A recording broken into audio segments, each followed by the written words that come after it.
Ablaye Dieng, je suis le président du comité national de concertation sur la filière tomate industrielle au Sénégal. Alors, président, comment va la filière? Vous êtes en poste depuis 14 ans. Qu'est-ce qu'on peut retenir par rapport justement à votre magistère? En tout cas, ce que nous pouvons retenir dans un premier temps, c'est que nous avons eu ces dernières années des hauts et des bas. Mais il faut reconnaître quand même que ces dernières années, beaucoup de solutions, on a essayé d'apporter beaucoup de solutions à cette filière. Par exemple, cette année, nous nous sommes engagés aux côtés du ministère de l'Agriculture, non seulement à faire plus de 3000 hectares de tomates, mais également que le ministère puisse à son tour nous accompagner surtout sur les nouvelles techniques agricoles, c'est-à-dire le goutte à goutte et l'obtention de serre pour des jeunes, je dirais plutôt des jeunes étudiants qui sont au nombre de 18. En tout cas, je crois que ces innovations vont nous permettre au moins de relever un peu le niveau de la production. D'autant plus que ces dernières années, au-delà des petits problèmes que nous avons, le plus grand problème c'est la maladie de la bactériose qui est en train de ravager la tomate. À plusieurs reprises également, nous avons essayé à travers l'ISRA CDH qu'il puisse nous apporter des solutions par rapport à cette maladie qui depuis un bon bout de temps, plus de 10 ans, est en train de ravager la tomate. Et justement, qu'est-ce que vous attendez des autorités? Quelle est l'incidence justement de cette maladie dans ce contexte de recherche de souveraineté alimentaire? Nous avons interpellé le ministre de l'Agriculture par rapport à la question. Et il nous a assuré d'amener des techniciens nous permettant d'essayer de résoudre le problème. Il nous a également promis de remettre à ces étudiants que nous avons formés grâce à la fondation Syngenta, des pépiniéristes, qui doivent obtenir au moins 18 serres à leur disposition, nous permettant ainsi de lutter contre cette maladie. Parce qu'on s'est rendu compte quand même que les pépinières sous serre et sous alvéole résistaient beaucoup plus à la maladie que les pépinières faites à l'air libre. Il faut le reconnaître quand même, depuis 2010, des fois c'est 63 000 tonnes de tomates, par exemple comme en 2021-2022. En 2022-2023, nous sommes tombés jusqu'à 54 000 tonnes. Alors que nous avons la possibilité d'atteindre l'autosuffisance en tomates. Il faudrait tout juste que le gouvernement, je dirais l'État du Sénégal, puisse nous apporter les soutiens dont nous avons besoin. Et c'est l'obtention pour ces jeunes de serre nous permettant de réussir les pépinières très tôt. Parce que quand vous parlez de tomates, il faudrait dire d'abord que c'est le respect du calendrier cultural. Et pour respecter le calendrier, il faut d'abord avoir du matériel agricole à disposition. Il faut également l'obtention des serres. Et si possible aussi installer du goutte à goutte qui nous a permis avec un projet que nous avons déjà essayé avec le FNDASP en appui avec la SAED. On a fait des rendements de goutte à goutte de 90 tonnes à l'hectare. Calculer 90 tonnes à l'hectare par 3000 hectares. Ça va nous donner, mine de rien, 270 000 tonnes alors que le Sénégal a besoin de 120 à 125 000 tonnes de tomates pour pouvoir s'autosuffire en tomates au niveau du Sénégal. Et les partenaires, ils sont au rendez-vous? Tout dernièrement, nous avons terminé notre appel d'offres le jeudi passé. Et durant cet appel d'offres, tous les fournisseurs avec qui nous avons travaillé dans le passé se sont présentés et ont participé à l'appel d'offres. Présentement, nous nous engageons pour réussir une très bonne campagne de tomates 2024-2025. Par rapport aux industriels avec qui nous travaillons avec 3 industriels que sont la Socas avec la marque Djek Boudjar, Takamul Food avec la marque Podor et Agroline avec la marque Linger. Ces 3 industriels se sont engagés essentiellement cette année à nous acheter au moins 80 000 tonnes de tomates fraîches. Mais cela, ça a été dur parce que nous avons eu un combat que nous avons mené et que l'État nous a accompagnés à travers le ministère du Commerce avec la signature d'un protocole qui imposait à ces industriels d'acheter d'abord toute la production nationale avant de pouvoir s'adonner à l'importation du triple concentré pour compléter les besoins nationaux. Alors certaines voix s'élèvent pour peut-être mystifier un peu votre travail, pour critiquer. Qu'est-ce que vous en pensez? Ce que je peux vous dire, c'est que la filière tomate industrielle est l'une des filières les mieux organisées et les mieux structurées du Sénégal. Et nous le citons toujours en exemple à n'importe quel séminaire qu'on fait sur l'agriculture. Et ça, je crois que d'abord c'est un atout de taille. Ça nous a permis, cette organisation et cette structuration, de pouvoir avoir à notre disposition, dès l'entame de la campagne, de dire que cette année, nous allons vendre notre production, nous allons produire tant de quantités que nous allons vendre à ces industriels que sont la Socas, Agroline et Takamul Food. Déjà, avant de pouvoir démarrer la culture, nous avons déjà un acheteur. Et les contrats que nous signons avec eux nous permettent de pouvoir disposer d'un financement au niveau de la LBA.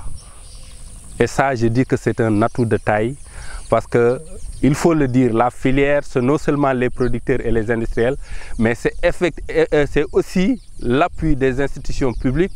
telles que la SAED, l'ISRA, etc., les institutions financières, la LBA en premier, il y a CMS, etc., mais également les fournisseurs d'intrants et de matériel agricole. En somme, ces 5 collèges nous permettent, nous, en tant qu'organisation, de fonctionner comme nous le souhaitons. Il ne faut pas également oublier l'appui de l'État qui, chaque année, nous donne de l'engrais subventionné à hauteur de 50%. Par exemple, cette année, ils nous ont donné 3 000 tonnes de 9,30 et 1 000 tonnes d'urée, ce qui va nous permettre de réussir une campagne de 3 000 hectares de tomates. Et ça, je dis que c'est des atouts très importants. Nous sommes l'unique et la seule filière qui a à sa disposition une quantité aussi importante d'engrais lui permettant de réussir sa campagne sans problème. Donc il n'y a pas de problème de management? Franchement, il n'y a pas de problème de management parce que j'ai été élu démocratiquement tout dernièrement le 7 septembre 2023, où j'ai été réélu parce que nous avons un statut et un règlement intérieur qui dit que nul ne peut se présenter plus de 2 fois consécutifs. Et ça, déjà, si je n'avais pas les capacités ou les moyens d'être réélu président, je crois que les présidents d'union comme les industriels qui composent cette filière vont amener une autre personne me remplacer.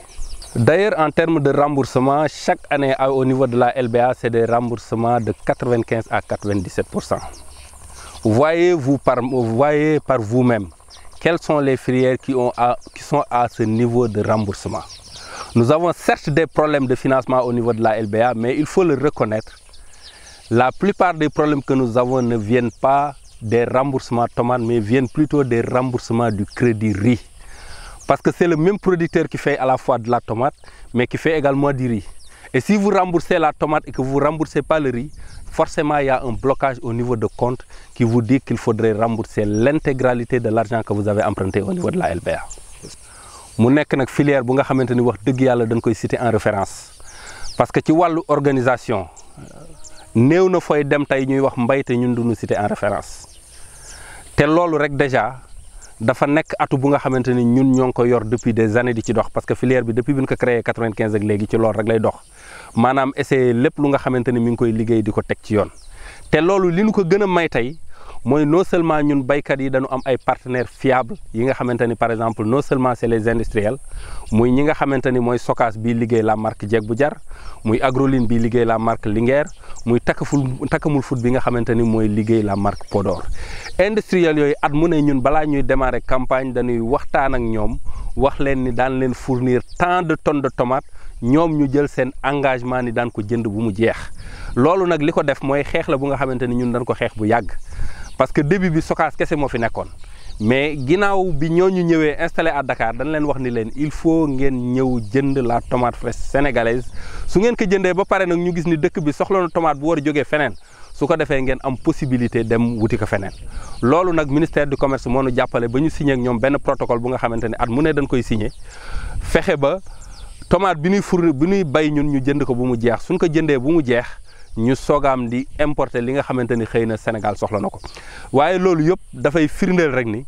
am na ay jafe-jafe également yu ñu traversé yu xaw a metti nag bi ci gën a metti tey mooy feebar bu ñu tuddee bactériose nga xam ne depuis plus de 10 ans ñoo ngi ciy wut ay solution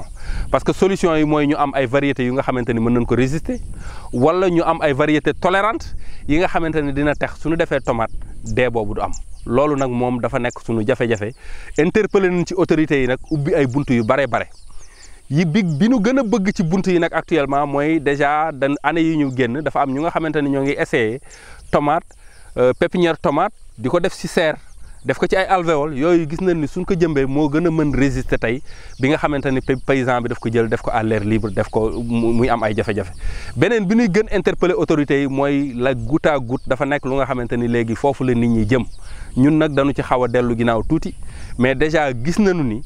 essayé nañ ko ci ay tool parce que am na projet bu nga xamante ni FNDASP moo nu ci jàppale woon SAED dugal ci aussi loxoom jàpp ci bu baax a baax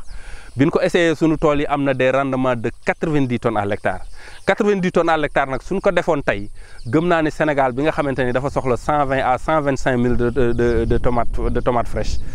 loolu kon dañuy am possibilité non seulement ñun di 120 000 tonnes de triple concentré plutôt loolu suñ ko defoon tey Sénégal non seulement dafay am possibilité non seulement autosuffire en tomate mais également day am possibilité pour mën di génne tomate bitim réew. su mu nekk nii mën nañu wax ni tomate bi mi ngi dox mais dafa mel na yenn si jafe-jafe yi bokk na si gàllankoor yi. waaw wax dëgg yàlla at yi yëpp nag moom dañuy am des hauts et des bas par exemple su ma jëlee année 2022-2023 tourné nañu à 63 000 tonnes à l'hectare année bi ci topp ñu def 54 000 tonnes à l'hectare waaye loolu yëpp dafay firndeel ni rek ni jafe-jafe yi ñoo ngi ci li nu bëgg nag te ma wax ko léegi ni waxtaan nañ ci ak le ministre de l'agriculture ba mu jël ci ay engagement mooy dafa am xale yu nga xamante ni non seulement ñenn ñi dañu am seen bac ñenn ñi c'est des licenciés ñenn ñi c'est des maîtrisards ñooñu su doon suñu sago tey ñu wutal leen ay serre ñu jàppale ni ci wàllu pépinière parce que ku wax tomate wax ni d'abord le respect du calendrier cultural te pour nga respecter calendrier cultural dafa am ay préalable yi mooy nga am d'abord ay machines yu baax yu la mën a bayal sa suuf parce que tomate c'est 3 opérations parce que il faut nga def 2 passes def bionnage muy 3 opérations yu nga xamante ne da nga koy def mais su loolu weesoo aussi dañuy soxla tey xale yooyu ñu wutal leen ay serre ba nga xamante ni tey suñu buggee par exemple dès le 1er octobre ñu jëmbat suñu tomate ñu wutal leen ay serre ñu defar ay pépinières yi nga xamante ni tey dina am parce que serre bi moo leen di protéger ci soleil bi ci taw bi ci feebar yi et tout su ko defee dañuy am possibilité ñun tomate bi ñu soxla ñu repiquer ko à temps parce que li may wax ni baykatu tomate bu ne xam na ko képp ku la njëkk repiquer gën a nekk ci jàmm alors da ngay non seulement da ngay am rendement bu baax mais sa tomate des fois dafay dund ba yow sax daf lay xaw a jaaxal loolu nag moom mooy suñu xeex fi ñu toll nii. filière bi moom amul problème mu management parce que au-delà de li nga wax balaa ngeen di bay da ngeen di jaay ba pare remboursement yi aussi yéen a ngi ci bu baax a baax. waaw ci wàllu amuñu problème mu remboursé. loolu moom soo demee au niveau de la LBA ñoo la koy confirmer suñu taux de remboursement mi ngi tourner chaque année entre 95 et 97% te gëm naa ni su ngeen demee tamit au niveau de la LBA ak jafe-jafe yi lu muy bëri yëpp daan la wax ni la filière bi mooy filière bu nga xamante ni lépp lu mu jël ci ñun dina ko rembourser benn jafe-jafe rek la ñu am mooy kii bay ceeb mooy bay en même temps tomate suñu bayee suñu tomate ba pare fay ba pare des fois da ngay gis baykat bu jël ceeb jël tomate bi da ngay fay sa bor bu mu jeex mais ceeb bi ngay dese bor loolu nag banque bi dafay considérer ni benn baykat la compte bi benn la kon nag su amee bor ci ceeb bi ça veut dire que kon du mën a dem tomate loolu daal ñun mooy suñu jafe-jafe te waxoon nañ ko ministre agriculture ni que lu ñu bëgg mooy ngeen dissocier les financements dissocier financement tomate ak financement ceeb loolu suñu ko defaloon gëm naa ni tey bu neexee yàlla surface tomate dina gën a yaatu beneen bi il faut nit ñi gën a xam ni liggéeyu tomate bokkul ak beneen mbay parce que liggéeyu tomate dafa demander temps bu bare temps de présence sur le terrain te gëm naa ni ba tey ren rek par exemple producteur ñoo ngi tànn benn producteur bu nekk meilleur producteur de la vallée te Sokas ñoo ko jox un prix loolu day firndeel ni rek ba tey li fi nekkoon mi ngi fi il faut nit ñi nag gën a remobiliser wu gën a taxaw parce que guddi yi ñu toll ci loolu la ñu nekk d'ailleurs ñoo ngi def des campagnes de sensibilisation et d'information yooyu nag pour gën a xamal baykat yi fu nu jëm gën leen xamal aussi objectif yu nu am mais gëm naa ni aussi yooyu yëpp état bi incha allah daan na ci jàppale d'autant plus que def nañu suñu appel d'offre ba pare tànn nañu fournisseurs yi ñu war a liggéeyal engrais bi nga xamante ni tey état daf nu ko subventionné à 50% wax dëgg yàlla nous sommes la seule filière bu état di jox actuellement engrais bu doy te loolu lu ñu ko may mooy organisation et structuration de la filière loolu moo nu may loolu kon problème mu management nekk na lu nga xamante ni nekkul sunu jafe-jafe beneen bi nag mooy gis nga aussi ala kulli alin nit ñi da nga leen di dégg ñu wax loolu du ñàkk mais li wër te wër mooy nanuy xool ñuy wax ak ñuy jëf parce que loolu moo nu amal solo ñun jërëjëf. léegi. waaw